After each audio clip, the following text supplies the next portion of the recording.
Bonjour à tous et bienvenue dans ce 8e épisode de Zundo, un épisode où il y a pas mal de choses à dire parce que mine de rien, entre l'épisode 7 et l'épisode 8, il y a beaucoup de choses qui se sont passées.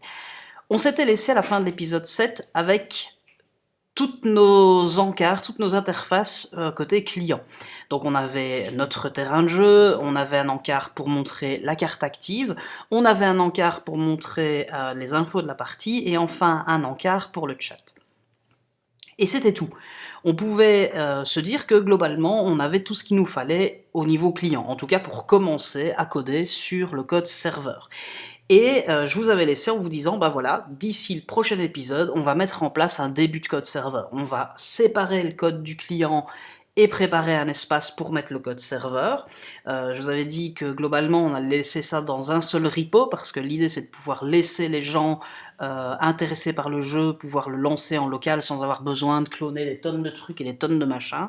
Donc on reste sur ça.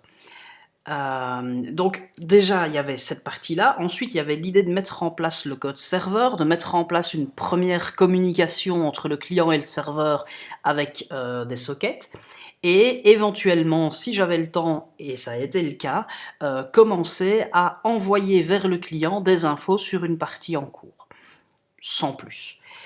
Donc voilà, un petit peu tout ce qu'on a fait depuis le dernier épisode. Et on va commencer par le début, qui était justement de préparer le code client, le code serveur, se dire comment est-ce qu'on va stocker tout ça. Du coup, en reprenant mon repo ici, dans SRC, j'ai simplement décidé de créer un dossier client et un dossier serveur. Et un dossier data, vu que en fait les données des armées vont être centralisées et vont être utilisées dans les deux. Donc pour éviter de copier-coller des trucs et d'être sûr que ce soit à jour, etc., on s'en fout, moi je garde mon dossier data ici. Alors, donc ça c'est notre code client, notre code serveur, et du coup bah, j'ai fait pas mal de modifs au niveau de Webpack pour pouvoir tout gérer avec un seul Webpack. Globalement, j'aurais pu faire deux Webpacks différents, un Webpack pour le client, un Webpack pour le serveur, mais d'une part ça aurait été moins drôle, et d'autre part j'avais un petit peu envie de tester ça justement.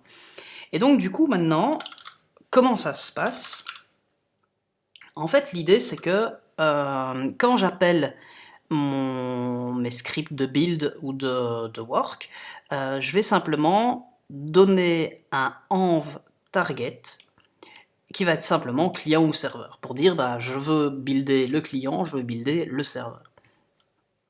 Et dans notre Webpack, comme vous le voyez ici, bah, je récupère mon target, et là je vais commencer à être un petit peu casse-pied, mais je me suis un peu pris la tête, mais c'est un mal pour un bien, et donc bah, par exemple ici les alias, et ben j'ai des alias propres au client, des alias propres au serveur, et bah, je prends simplement les alias que je veux, en fonction de la target. Donc la target ça va être serveur ou client, donc du coup bah, je vais juste prendre les alias que je veux. Au passage, vous remarquez que j'ai un alias vers data, qui lui justement est dans src data et pas dans src client data. Comme ça, bah, j'ai du code qui est un peu centralisé, parce que les données, elles, seront toujours seront les mêmes des deux côtés. Donc ça c'est déjà le truc. De fait, alors donc ça c'est les alias, mais c'est un peu le même principe ici hein, pour les loaders. Bah, le loader d'image il n'existe que pour le client, parce que bah, n'y a pas d'image côté serveur. Par contre, le loader JS, il est différent en fonction qu'on soit côté client ou côté serveur. Donc ici, comme vous voyez, la config de Babel, par exemple, elle va être différente selon qu'on est côté client ou côté serveur. Et je reprends le même principe. C'est pas forcément ultra clair, j'en ai conscience. Maintenant, je vais voir à l'usage, si ça devient vraiment casse-pied et vraiment trop complexe, bah je séparerai en deux configs différentes. Mais ici, il y a tellement de trucs qui sont communs que ça vaut pas tant que ça la peine de séparer. Pareil pour les plugins, il y a des plugins qui n'existent que pour le client, et il y a des plugins qui n'existent que pour le serveur, donc voilà. Et c'est à peu près tout. Pour le reste, il n'y a pas grand chose, si ce n'est que bah, c'est vrai que c'est pas forcément ultra commun d'utiliser Webpack pour compiler du code serveur. Maintenant, l'idée c'était, comme je savais qu'il allait avoir des données, que j'allais avoir des données, peut-être même des bouts de code que j'allais avoir envie d'utiliser des deux côtés, bah, c'est pas plus mal d'utiliser le même système de build. Et comme ça, bah, c'est pratique. La seule petite contrainte, entre guillemets, c'est que je voulais éviter de générer un gros bundle Webpack pour le serveur, alors que côté serveur, c'est du Node.js, je peux simplement utiliser le système d'import de modules qui est propre à Node, et donc que j'ai pas besoin de gérer plus d'informations, plus de trucs. Et donc pour ça, on a un truc ici que vous voyez à l'écran, externals, qui permet de dire, et alors je ne l'utilise que quand je suis en target server, d'utiliser, de ne pas injecter dans mon bundle Webpack tout ce que je pourrais charger via un module Node classique. Donc ça c'est notre config Webpack, et ça va générer dans bin le code client que vous connaissez déjà, et le code serveur qui lui n'est qu'un seul fichier serveur. Alors ce fichier serveur, enfin en tout cas ce code serveur, à quoi il ressemble? Alors, avant toute chose, il faut voir un petit peu qu'est-ce que j'ai décidé de choisir et d'utiliser pour travailler. De base, j'avais besoin de deux choses côté serveur. Un simple petit serveur web, un truc sur lequel on se connecte via un navigateur et ça va nous afficher notre application React ici. Et pour ça, j'ai décidé d'utiliser Express. Et pour les communications en jeu, donc tout l'état du jeu, les communications entre deux joueurs, le fait que le serveur gère les règles et dise où en est la partie, etc. Ça, je veux quelque chose qui soit méga rapide. J'ai donc du coup pas du tout envie d'avoir des requêtes Ajax qui vont devoir se lancer, etc. Du coup, l'idée ici, ça va être de travailler avec des sockets. Et pour ça, j'ai décidé d'utiliser Socket.io, qui est probablement la solution la plus utilisée en Node. Ça marche super bien, c'est relativement bien documenté, ça existe depuis longtemps, et du coup ça marche très très bien. Socket.io permet de faire pas mal de choses, et pour le coup, j'ai juste besoin de mettre en place Socket.io et gérer le reste de mes trucs. Alors, comment ça se traduit côté code? Si on regarde un petit peu mon code serveur pour le moment, alors il y a un gros to-do ici parce que toute la logique qui est là, elle va partir ailleurs. Parce que c'est clair que là c'était vraiment juste pour mettre en place le machin, voir un petit peu comment ça fonctionne, et on va nettoyer ça au fur et à mesure. La première chose qui était à faire, c'était de configurer Express. Donc vraiment la partie serveur web. Et pour ça, il n'y a pas grand chose. Globalement, on lui dit un port, le port qui va être utilisé pour le serveur, qui est injecté par Webpack, le chemin vers le client, donc l'endroit où on va stocker les fichiers que Webpack client va générer, et je lui dis simplement, voilà, Express statique, qui permet de gérer tout ça, comme si c'était un simple serveur web statique. Mais par contre, je vais exporter le serveur HTTP qui dépend de Express pour pouvoir plugger mes sockets dessus. Donc les sockets, par contre, ça c'est un petit peu plus complexe, et encore, parce que vous voyez, la configuration de base d'un socket, c'est tout con. On appelle Socket.io, on lui injecte notre serveur, et basta, c'est bon. Mais par contre, du coup, les sockets, c'est quoi? Les sockets, c'est un tunnel, on peut représenter ça de manière, un tunnel qui va s'ouvrir entre le client et le serveur, et les données vont transiter dans les deux sens.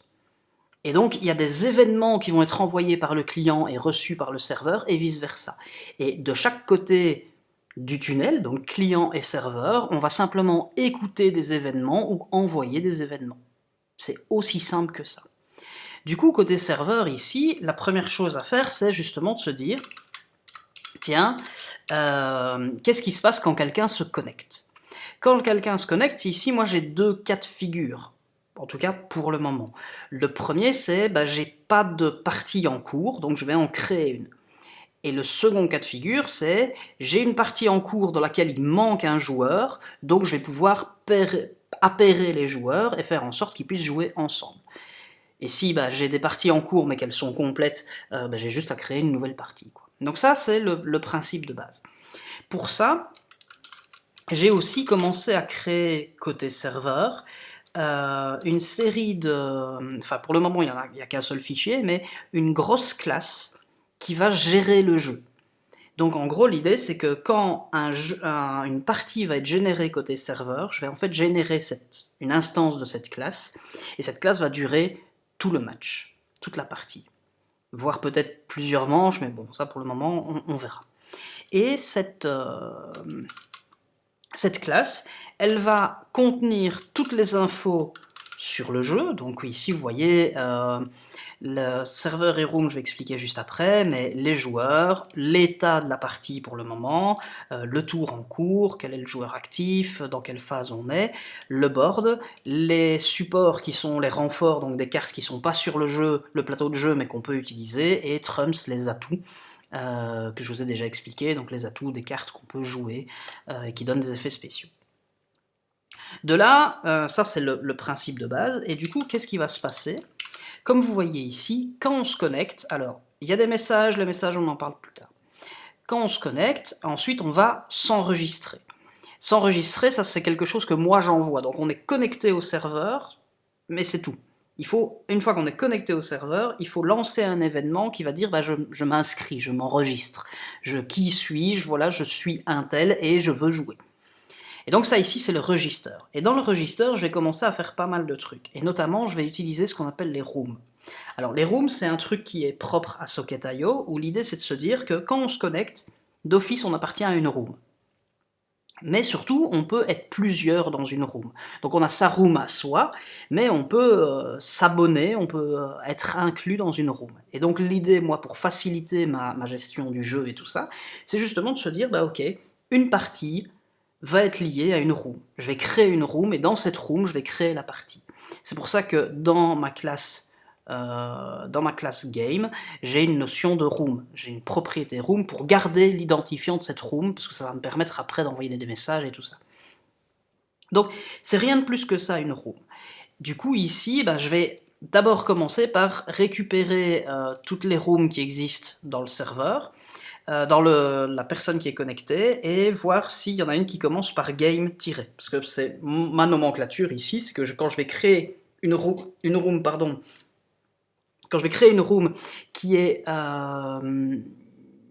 liée à un jeu, et ben je vais préfixer cette room par un game-, comme ça je sais les repérer.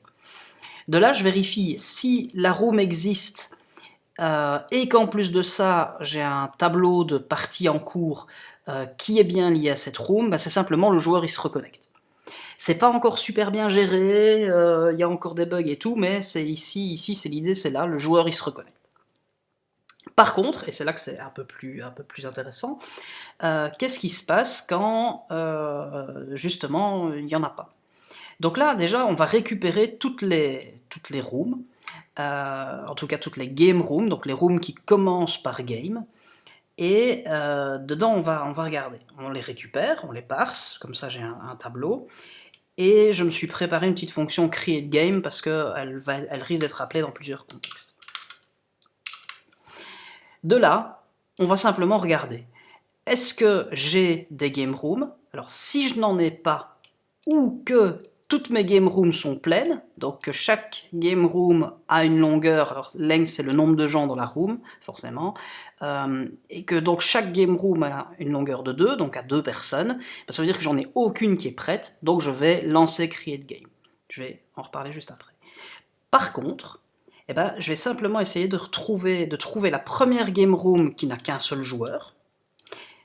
Je récupère son ID, et dans ce cas-là, je dis le joueur qui vient de se connecter, il va joindre cette room-là, et je vais appeler la partie pour lui joindre le joueur. Ça, je vais y revenir juste après. Créer la room en elle-même, c'est tout con, hein. Je génère un ID, qui est donc game- un identifiant qui est généré aléatoirement, suivi, donc je crée le jeu, et enfin, simplement, je vais stocker le jeu, et je vais créer la room. Et joindre la personne qui est connectée dedans. Maintenant, du coup, comment est-ce que ça se passe au niveau du jeu? Au niveau du jeu, quand je crée le jeu ici, je vais lui donner le serveur, parce que ça me permet de pouvoir tout gérer d'ici, l'identifiant de la room, et enfin les informations du joueur. Et les informations du joueur, c'est des trucs que le client m'envoie, donc ça on va y revenir un peu plus tard, mais globalement c'est juste le nom et sa tribu, hein. Pour le moment il y a juste ça. Et l'identifiant du joueur, ça va être l'identifiant de son socket. D'accord? Comme ça c'est plus facile pour tout gérer. Alors donc quand je crée le jeu, je vais sauvegarder le serveur, je vais sauvegarder la room, je vais ajouter le joueur qui donc est le premier joueur, je vais le stocker dans Players, en lui mettant un petit isFirstPlayer, ça a un intérêt, je vais y revenir un peu plus tard, et puis là du coup je vais récupérer sa tribu. Je récupère sa tribu qui est dans un tableau tribes, enfin un tableau, une map tribes, donc maintenant, dans mes datas, j'ai ici un petit fichier dans lequel je vais charger toutes mes tribus, donc au fur et à mesure qu'il y en aura, je les rajouterai, et je les ajoute simplement dans un map tribes. Comme ça, j'ai un truc, un petit objet dans lequel je peux faire simplement tribes.get l'identifiant de la tribu, et je récupère ma tribu. Et donc ici, je récupère la tribu, et ce que je vais faire, c'est que je vais ajouter dans board, qui est la représentation des cartes sur le jeu, je vais rajouter toutes les cartes de l'armée. Alors, normalement, et ça viendra plus tard, c'est au joueur de choisir quelle va être la position de chaque carte. C'est le joueur qui choisit ça. Ici, pour le moment, ça viendra plus tard, donc on s'en fout. Donc du coup, ce que j'ai fait, c'est j'ai simplement rajouté dans les données de la partie, les données de chaque armée, j'ai rajouté une disposition par défaut. Ça nous servira peut-être plus, donc au moment où on dira aux gens, voilà, vous devez préparer vous-même votre partie, préparer vous-même votre armée, ça c'est vous qui choisissez, mais on va mettre un timer là-dessus, c'est sûr, pour pas que ça traîne des plombes. Et par exemple, si à la fin du timer vous n'avez pas rempli votre armée, vous l'avez pas mise en place sur le jeu, on pourra toujours prendre cette disposition par défaut. Que les joueurs finiront par apprendre et tout ça, mais bon, ça, globalement, on s'en fout. Donc voilà, ici on a une disposition par défaut qui est simplement de dire, voilà, au premier rang on va avoir tel soldat, et au second rang on va avoir tel soldat. Donc ça c'est la disposition, et du coup je prends cette disposition et je vais l'injecter dans mon board, avec simplement un XY, donc X ça va être la rangée et Y la colle. Et je stocke simplement ici, à chaque fois, l'identifiant de la tribu, le type qui est un combattant, et le slug de la carte, que vous avez là. Donc je stocke ça. Et ensuite, ce que je vais faire, c'est je vais envoyer un message, qui va apparaître dans le chat, et je vais envoyer l'état de la partie. Et ça, je vais y revenir juste après.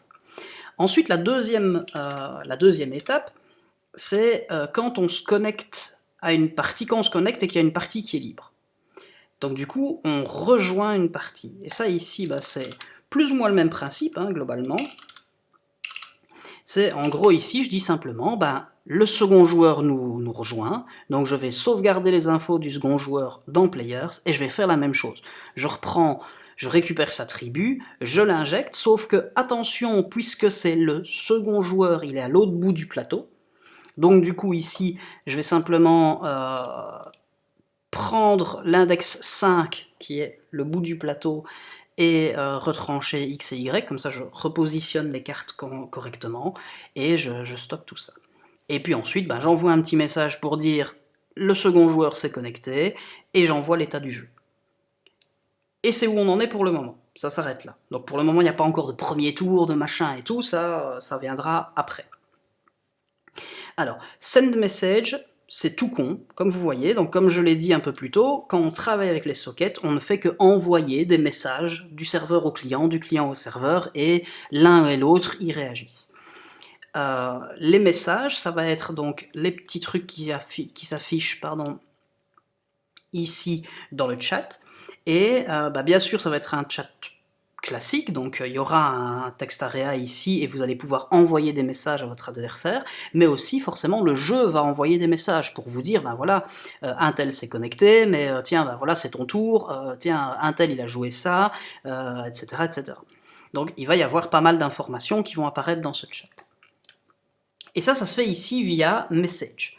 Message, simplement, ça dit quoi? Ça dit, pour ce serveur, dans cette room, envoie l'événement message, et l'événement message contient savoir si c'est un message système, le timestamp, savoir quand est-ce qu'il a été envoyé, et le contenu du message. Et ça, côté client, je vais y revenir juste après. Ensuite, on a aussi l'état du jeu. Et l'état du jeu, ça c'est quelque chose de super important, parce que quand je vous avais quand j'avais commencé à vous expliquer un peu le truc, je vous avais dit, voilà, on a notre représentation du jeu, mais globalement c'est juste une représentation du jeu, une représentation visuelle du jeu. Mais le jeu en lui-même, c'est juste des données numériques, et ces données, elles sont gérées par le serveur. Et l'idée du coup, c'est qu'à chaque fois que l'état du jeu change, il y a une carte qui a été jouée, il y a un combat qui va être joué ou qui a été joué, il y a une carte qui a disparu, etc. etc. À chaque fois que ça change, l'état du jeu est renvoyé aux deux joueurs. Et comme ça, du coup, le client du joueur 1 et du joueur 2 vont simplement pouvoir afficher les cartes, etc. etc. Avec la petite particularité que le joueur ici, on voit toujours ses cartes en bas. D'accord? Donc il y a une petite inversion des coordonnées qui est calculée dynamiquement, etc. C'est même beaucoup plus simple que ça, en fait.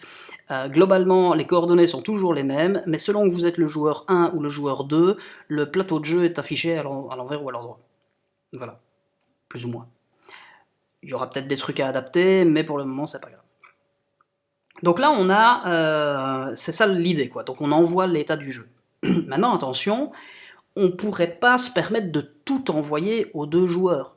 Parce que forcément, moi j'ai envie de savoir quelles sont mes cartes, qui sont là, parce que c'est les miennes, mais il s'agirait pas de simplement observer ce qui se passe sur le réseau pour pouvoir tricher et dire « Ah ok, je sais que l'emblème de mon adversaire, il est ici par exemple, cette carte-ci. » Donc, ce qu'on va faire ici, dans le send state justement, on va prendre les deux players et on va générer un état qui lui est propre. L'état qui lui est propre, simplement déjà, quelles sont les informations du tour, les informations du joueur, les informations de son adversaire, donc ça change forcément à chaque fois. Et dans le board ici, on prend toutes les cartes qui sont sur le board, et donc pour chaque carte, je sais quel est le joueur à qui appartient la carte, sa position sur le board et les informations de la carte. Et si le joueur à qui je vais envoyer ces données est le joueur à qui appartient la carte, alors j'envoie toutes les infos. Si le joueur auquel appartient la carte n'est pas celui à qui je vais envoyer les infos, je n'envoie que sa tribu. Et donc du coup, ça permet juste d'afficher ici le petit blason. Okay. Donc ça, c'est le truc. Et ensuite, j'envoie les infos. Comment ça se passe côté client? Donc tout ça, c'est notre serveur pour le moment. Tout n'est pas encore tip-top, ça fonctionne, mais il y aura des trucs à gérer et tout ça, mais c'est normal, c'est le début. Mais en tout cas, on a déjà entre guillemets, notre début de partie et nos cartes qui sont affichées sur le jeu. De là, comment est-ce que ça se présente côté client? Côté client, d'abord côté client, je vais vous montrer le chat. Donc, déjà, l'idée, c'est que j'ai décidé de travailler... J'ai décidé de travailler ici avec une petite librairie pour Socket.io qui s'appelle UseSocket.io, que je vais vous montrer de suite. Hop. Qui, en gros, permet juste de communiquer avec des sockets via des hooks, des React hooks. Comme ça, c'est beaucoup plus pratique, etc. Donc, ça, c'est le truc. Et on l'insère ici dans le root container. Dans le root container, comme vous voyez, je récupère mon Socket.io provider, donc en fait ça injecte un contexte, on en reparlera une autre fois des contextes, avec l'URL de mon serveur. De là donc, dans tous les composants qui vont être à l'intérieur de ce provider, je vais pouvoir récupérer mon socket dans le contexte. Et le hook que je vous ai montré, le hook créé par Marvin Frachet, voilà, merci à lui. Son hook va me permettre justement à n'importe quel endroit dans mon jeu de pouvoir récupérer ou envoyer des infos vers mes sockets, ou récupérer depuis mes sockets. De là donc, dans le chat, si on regarde un petit peu ici, hop, dans le chat, vous voyez que j'ai un useSocket, alors j'ai déjà un tableau de messages qui par défaut est vide, et surtout j'ai un useSocket message, donc ça écoute l'événement qui s'appelle message. Si je reprends ici mon send message, vous voyez que j'émets un événement message, et ici je vais l'intercepter. Et simplement, je récupère ce message et je vais le sauvegarder dans mon tableau de messages locaux. C'est tout. Rien de plus. Je fais une correspondance, des trucs et tout ça, mais c'est tout. Et alors par contre, bah, là après c'est du React relativement classique, hein, c'est ici je vais faire un map de mes messages et je vais afficher mes messages. Pour le moment c'est tout. Et pour le moment il n'y a que des messages système qui sont gérés, c'est pour ça d'ailleurs qu'il n'y a pas de texte area. Le chat entre les joueurs pour le moment je m'en fous. On n'en a pas besoin tout de suite, surtout que là pendant pas mal de temps je vais être tout seul à jouer contre moi-même, donc ça ira merci, je n'ai pas vraiment besoin d'un chat pour me parler à moi-même, ça viendra plus tard. Alors ça c'est pour les messages, mais pour l'état du jeu, bah, c'est exactement pareil en fait. Si je vais dans mon composant game, côté client, qui n'est pas celui-là, désolé, hop, client game, où est-ce qu'il est? Hop là, voilà. Ben, ici c'est pareil, je vais préparer une structure pour le player, pour l'opponent, donc l'adversaire, donc player c'est moi, opponent c'est mon adversaire, pour le tour, mais pour le moment je ne l'utilise pas, le board, et alors l'active card, ça je vais y revenir. Donc tout ça, player, opponent, turn et board, c'est des informations qui me sont envoyées ici, depuis le serveur, et qui vont m'être envoyées régulièrement. Et derrière, alors on a aussi le fameux register, je vous avais dit, hein, quand je m'enregistre en tant que joueur. Alors comment est-ce que ce joueur est calculé? Parce que ça c'est un truc un petit peu particulier, c'est que normalement, au moment où vous allez vous connecter sur le jeu, côté client, vous ouvrez le jeu, bah, vous allez devoir choisir votre nom, vous allez pouvoir choisir votre tribu, etc. Pour le moment, encore une fois, je m'en fous de ça, je le fais pour vous. Et du coup ici, dans root container, j'ai simplement ici cette petite structure là, player, où je définis votre nom aléatoirement, donc ça va être player suivi d'un nombre entre 0 et 100, et la tribu elle est choisie aussi aléatoirement. Comme ça, voilà, on s'en fout. Donc, hop, donc on s'enregistre en tant que joueur, et là, bah, on en revient sur notre code serveur, où on se dit, bah, si vous êtes le premier à vous connecter, ça crée une partie, etc. Ensuite, justement, on va écouter le socket pour avoir le state. Et à chaque fois qu'on va recevoir le state, simplement, donc le state, comme vous l'avez vu, hein, ça reçoit le tableau avec toutes les cartes, les turns, les opponents, etc. Ben moi, je vais simplement les sauvegarder dans le state local. Et ici, mon composant, lui, va simplement afficher ça. Donc j'ai board, et je vais mapper. Et ici, ben, moi, je reçois les infos. Et comme je vous l'avais dit, si je suis moi-même, si la carte que je reçois m'appartient, je vais recevoir toutes ces infos, tribe, type, slug. Sinon, je reçois juste tribe. Et ici, ben, je vais simplement gérer ça. Je vais envoyer toutes les infos de la carte, qui vont donc être soit tribe, type, slug ou juste tribe. Je vais aussi préciser, ben tiens, attention mon gars, c'est ma carte, et aussi définir une carte active. Donc l'idée c'est de pouvoir justement dire, quand je clique sur une carte, hop, j'ai ces infos ici. Alors bien sûr, on ne peut pas cliquer sur les cartes de l'adversaire, parce que bah, c'est le but. Okay, donc le fait de dire isOwn, ça va pouvoir générer le onSelect, pouvoir dire bah, on peut générer le onSelect, et le onSelect c'est quoi? Ça va simplement dire bah, la carte actuelle devient la carte active, avec ses positions. Alors la position, ça va simplement permettre de gérer ici le petit liseré jaune, qui pour le moment est moche, hein, je trouverai autre chose, mais voilà. Au moins visuellement c'est visible. Et donc voilà. Et derrière, ben, pour envoyer donc, dans card d'info, je vais simplement envoyer active card. Et card d'info, lui, c'est un composant qu'on avait déjà vu la fois précédente, ou la fois encore avant, mais simplement, elle récupère les infos. Il y a une petite subtilité qui n'était pas encore implémentée, c'est les variantes de cartes. Alors les variantes de cartes, c'est quoi? C'est que quand on regarde... Oula.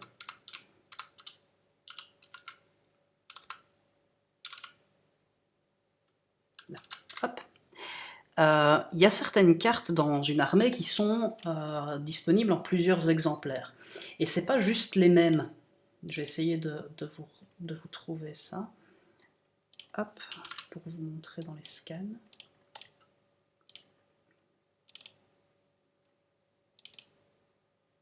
Hop là. Si on regarde ici, alors, Celles-ci, elles sont toutes à l'envers, désolé. Voilà. Donc ici, par exemple, on a un cassin, on a un autre cassin. Donc ce cassin-ci, il est 2, 1, 0, 0. Et si je reprends celui-là, alors celui-là, c'est le même.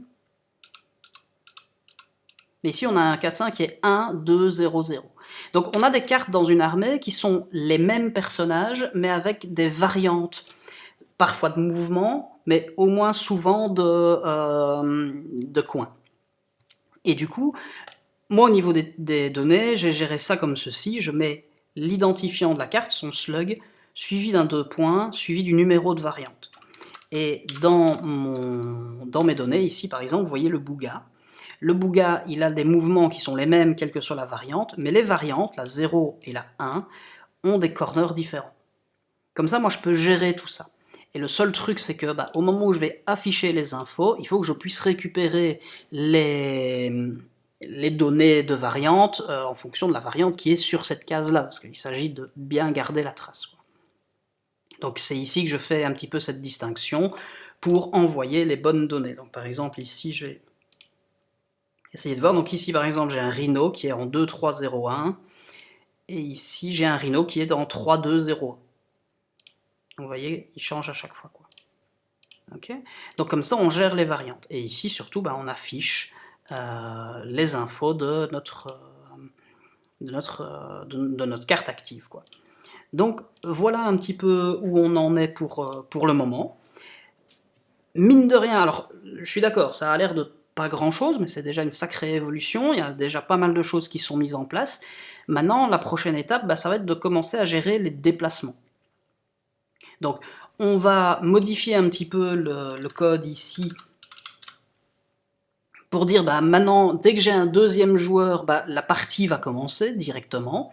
On va pas tout de suite commencer à gérer un timer, hein, pour le moment on s'en fout, mais on va gérer justement le tour. Dire voilà, le premier tour commence, c'est le joueur 1 qui commence. Plus tard, on gérera l'idée de tirer à pile ou face, qui est-ce qui choisit, qui est-ce qui commence, etc. Pour le moment, on s'en fout. C'est le joueur 1 qui va commencer, et justement, on va pouvoir gérer les déplacements. Comment est-ce que ça va se passer? Ce sera dans le prochain épisode, je dois encore y réfléchir. L'idée, globalement, c'est que je vais sélectionner une carte, je vais afficher sa grille de déplacement ici, donc déjà, côté client, on va pouvoir vérifier quels sont les déplacements légaux, parce que, par exemple, cette carte-ci, ici, elle peut avancer de 2 cases vers l'avant, mais aussi d'une case en diagonale vers l'arrière. Les cases en diagonale vers l'arrière, c'est pas des déplacements légaux, parce que elle peut pas aller sur une case qui est déjà occupée par un allié. Par contre, les 2 cases de devant, elle peut. Donc ça, c'est cool. Donc l'idée, c'est que côté client, on va déjà faire une première vérification, comme ça vous allez pouvoir choisir sur quelle case vous voulez aller, et cliquer, dire je veux me déplacer là. On envoie ça au serveur, le serveur va lui-même revérifier, au cas où, parce que c'est toujours mieux que le serveur vérifie, et de là, valider le mouvement, on valide le mouvement, s'il y a un combat, pour le moment on s'en fout, on passe au suivant, etc. etc.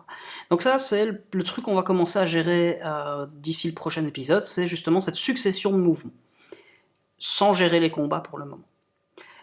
Voilà, donc mine de rien, c'était un gros épisode, beaucoup de travail, pas mal de commits, pas mal de trucs. Je pense qu'en tant que tel, en termes de commits, même si c'est jamais indicatif, parce que globalement, il y a des commits qui sont tout petits, des commits qui sont un peu plus gros, des trucs où c'est juste des petits fixes et aussi des mises à jour de dépendance.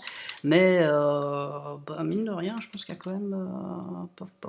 l'épisode 7, il était ici. Voilà, l'épisode 7 était là. Donc ça, c'est un truc relativement récent. J'ai commencé à mettre des tags dans les sources avec le numéro de l'épisode. Comme ça, si vous voulez à chaque fois reprendre le code où il en était par rapport à l'épisode, vous pouvez simplement aller au tag correspondant. Donc mine de rien, il y a quand même eu pas mal de trucs. Et donc voilà, on se retrouve dans quelques jours pour la suite. Je vous remercie de m'avoir suivi et à la prochaine. Bye.